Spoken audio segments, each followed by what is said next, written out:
देखिए, इस साल गेहूं का रिकॉर्ड उत्पादन हुआ है। करीबन 120 लाख मीट्रिक टन के आसपास का उत्पादन देखने को मिला है, जो कि पिछले साल के कंपैरिजन करूं तो 2.3% के पास लगभग ज्यादा है।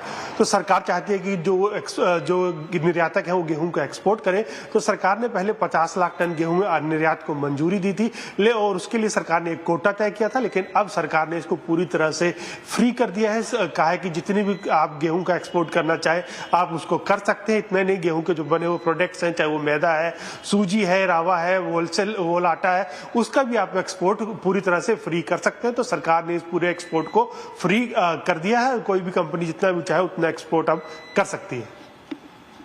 हाँ, तो एक्सपोर्ट को मंजूरी मिली है, उसका एक असर देखने को मिल रहा है। लेकिन दूसरी ओर असीम जी, शुगर स्टॉक्स, लगातार आपसे चर्चा हुई है इस खबर को लेकर। अब एक पीक बनाने के बाद शुगर प्राइसेस थोड़े गिरने लगे हैं, यहाँ पर क्या अपडेट आ रही है?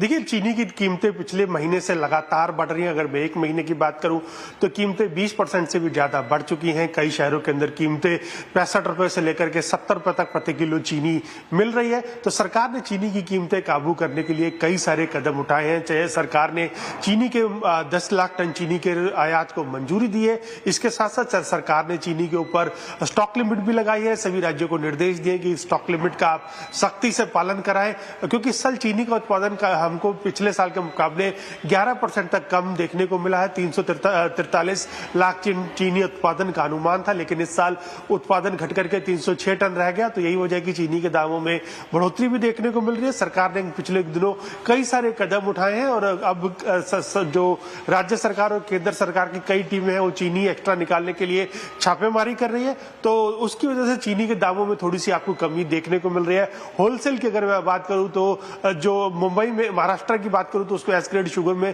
करीबन 500 रुपए प्रति क्विंटल की गिरावट देखने को मिली है। लेकिन अभी ये रिटेल के अंदर गिरावट ट्रांसफर अभी नहीं हुई है। तो हो सकता है कि जैसे सरकार आगे इसको लेकर के और कदम उठाए और नई चीनी बाजार के अंदर आने की शुरुआत हो, तब चीनी के दामों में कमी आपको देखने को मिले।